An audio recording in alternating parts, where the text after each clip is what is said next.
This game is in the refrigerator. Yep, the door's closed, the lights are out, the eggs are cooling, the butter's getting hard, and the jello is jiggling. That's how I would summarize Punch TV Studios at this point. Why do I feel that way? Well, because it's a one-man band. Joseph Collins has apparently burned through the $6 million and whatever dollars in investor money, minus physical assets and I guess tiny drops of royalties. The company's in a deep hole, and on top of that, the company has a $750,000 lawsuit cloud hanging over. The original plan to syndicate content to TV stations across the country has been scrapped. Yeah, I told you folks, I think in my last video, that this has already been tried and failed before. Urban Television Network. Also, right in the 2019 Punch Studios annual report, it talks about how the Oprah Winfrey Network failed. With her star power, they lost $330 million. They expected 50 to 60 million viewers per year. Instead, they mustered up 135,000. And the Plan B idea of doing a streaming service called Punchflix fell through. So it appears as though the company is doing nothing right now other than, I guess, trying to raise more money. And I haven't heard anything about shooting any new shows. Of course, if you have no money, you can't shoot a movie or a TV show. And complicating matters more, apparently Punch TV is still not allowed to sell shares to non-accredited investors to raise more money. I thought the SEC lifted that ban, but according to Punch's website, you have to be an accredited investor, meaning you have to have a high net worth of at least $1 million, or you have to have high annual income. Accredited investors are few and far between, and the minimum investment is $5,000. What else? In 2018, a woman sued Punch, and I guess Joseph Collins was named as a defendant, I'm not sure, claiming she was unjustly fired because she was pregnant, and she walked away with a settlement of $48,000. Yeah, welcome to the trials and tribulations of running a business. So many things can go wrong. And it doesn't end there. Like I said, Punch was sued by the Sino television station for $750,000, and they won a default judgment against Punch, and I guess Joseph Collins personally, I'm not sure about that. When people allow lawsuits to fall into default, usually that means they can't afford to fight the lawsuit, or it's not worth fighting because they don't have money to garnish. It is claimed in the Punch TV annual report that the company was unable to retain counsel and time to defend the suit. And despite the judgment, it is stated that we believe we will be able to negotiate a settlement agreement with Sino.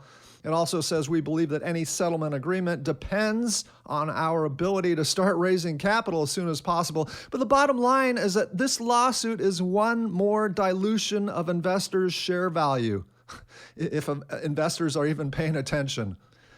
What else is going on? According to the 2019 annual report, the company is basically broke. I guess they're generating a little bit of revenue from online sales and syndication sales. If that's from Diva Glamours and the other shows that were produced, it's got to be chump change. So basically, these shows aren't producing enough income to do what they want to do, so they need to raise additional capital. They need to issue a bond or get more investors to buy stock in the company. But complicating such an effort, again, is the fact that he says only accredited investors can invest in the company. Anyway, so Joseph Collins held a virtual town hall, and I'll go over the highlights with you so you don't have to sit through the whole agonizing 2 hours and 5 minutes. Basically, one investor was wondering when Punch is going to go public, and Joseph Collins said that if we go public too soon, we will lose that value. Now is not the time to go public. We need to go public, for example, if his other company, URBT, can offer Punch a lucrative contract, which of course is full of a lot of wishful thinking, ifs, maybes, and hopefullys. But nevertheless, Mr. Collins was encouraging the Punch TV investors attending the virtual town hall to donate money, not invest, I kid you not, donate to URBT because he needs an extra $5 million so that URBT can buy the studio up in Castaic. we need $5 million and I need 5 million people to give me $1, I'm going to take it. Or if it means, that's where I am right now. So he said that URBT has secured $25 million in financing. He never really explained that. I mean, is it a bank loan or something? But again, $25 million is not enough. He needs another $5 million so that URBT can buy the studio. And so I'm thinking, okay, that's just step one. Then URBT has to raise money to pay Punch TV for a contract, presumably to shoot a movie or something, I guess. And the other thing I'm thinking is that the business of running studios in Los Angeles has been in decline for years. Productions have been leaving the state, leaving the country. One of the main reasons is that California is such an overtaxed state, and they want to raise taxes even more. So don't hold your breath waiting for URBT to award Punch TV with some lucrative contract so that Punch can go public with a bang. Now, throughout this town hall, Mr. Collins did a lot of speaking, I believe, in terms of share value instead of book value or intrinsic value. And in the case of URBT, there's a huge discrepancy between the book value and the share price of the company. And the company's stock is also scarcely traded. So my point is that you can have a tiny group of investors who bid up the price of a company, but outside of that tiny bubble, nobody wants to touch that company with a 10-foot pole. So it's intellectually dishonest to say, for example, that URBT is valued at $40 million. And he actually said just that. I built that company from a value. When I took over the company was valued at $25,000. And today, Urban Television, URBT, stock symbol URBT, is valued somewhere around $40 million. Okay, the book value of URBT is somewhere in the neighborhood of minus 17 cents. So you multiply that times 131.16 million outstanding shares, and you arrive at something close to the amount of investor money that was originally raised from investors and spent of $22 million. This book value that I found is from 2015, but nothing much has changed since then as far as issuing new shares or revenue, as far as I know. But think about it. If URBT was actually a $40 million company, why are they securing $25 million in financing and searching for $5 million more? Doesn't that sound peculiar? That's because the intrinsic value of the company is not $40 million. They don't have $40 million.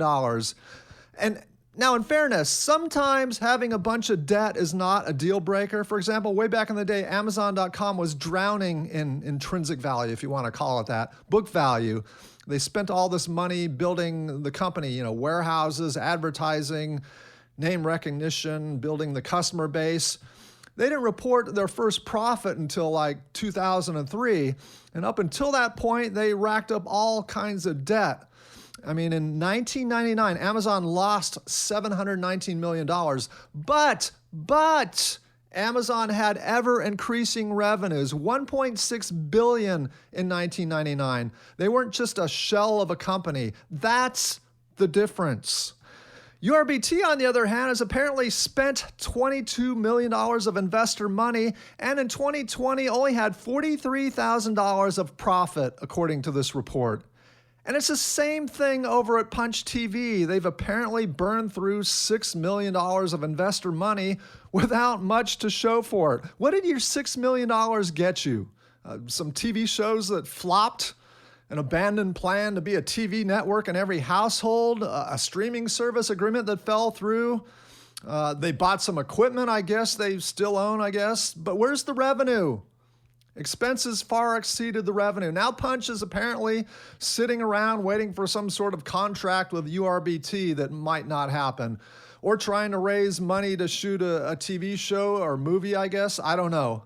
But yet, this is what Joseph Collins had to say about the company. Right now, the value of Urban Television Network, of Punch TV Studios is $120 million. That's the value of Punch TV Studios.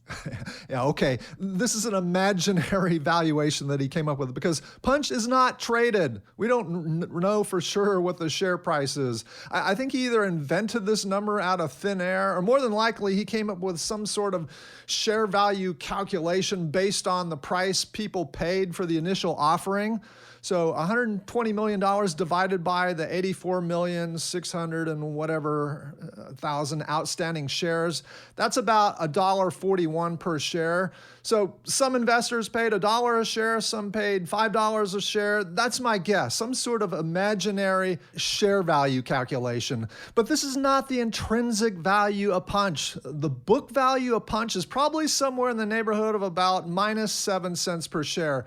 Again, if you believe that Punch is a $120 million company, why doesn't Punch buy the studio?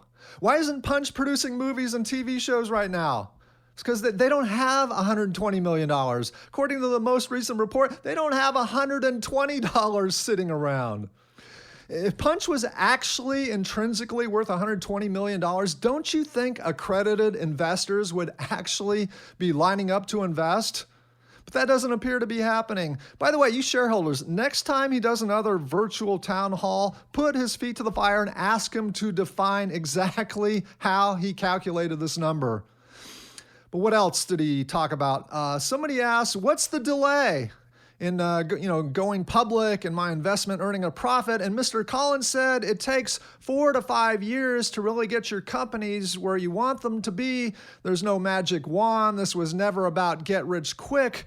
And I'm thinking, what has been 4 years now? I posted my first video review over 4 years ago. Under a minute. Tick, tick, tick, tick, tick, tick, tick, tick, tick, tick. Yeah, it's kind of like that. Just remember, the longer it takes to make money, this lowers your annualized return on investment.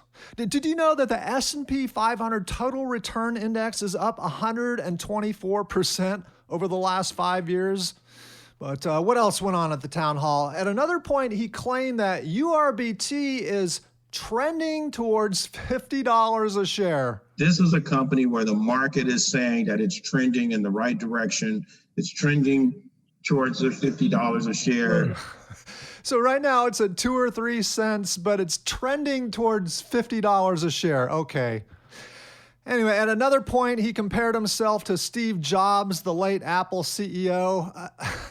I give this guy credit. The guy is a master salesman. He seems to have his investors under a spell.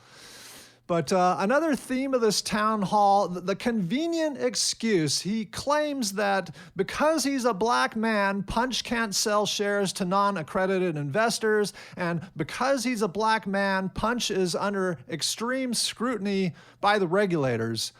No, actually, I'd say that you're under extreme scrutiny because Punch inflated its assets in financial statements to $1.3 million when in fact they were just over $661,800.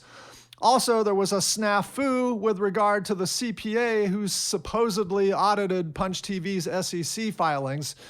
And as it turns out, he was not a CPA. And I actually found a post on a website from someone claiming to be this non-CPA. He claims that his name was forged by the people at Punch for the SEC filing.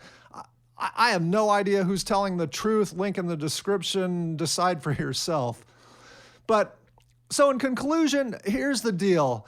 If any stock, not just Punch TV, if any stock has a negative book value and little or no revenue and no reason to believe that things are going to change anytime soon, but yet the stock has a high price, generally you want to sell that stock. That's why I say if you get an opportunity to sell your shares on a site like ShareBid for what you paid for them, do it. Or if Punch goes public on the NASDAQ or on the over-the-counter market and you have a chance to get your money back or get close to it, do it. And if and when it goes public, I would sell in short order. Does that mean in the first minute of trading, the first hour, the first day, the first week, the first month? I don't know. But if you study these companies with essentially no intrinsic value that somehow get pumped up and go public, they tend to burn out really fast. And if you own a lot of shares, hopefully there's enough volume so that you can actually unload your shares. Also, of course, I'm not your investment advisor. Do your own diligence, blah, blah, blah. But really, the business of making movies alone is cause to get out. Again, from the words of Mr. Wonderful, Kevin Leary on Shark Tank, the movie business is the worst business I've ever seen in my entire life.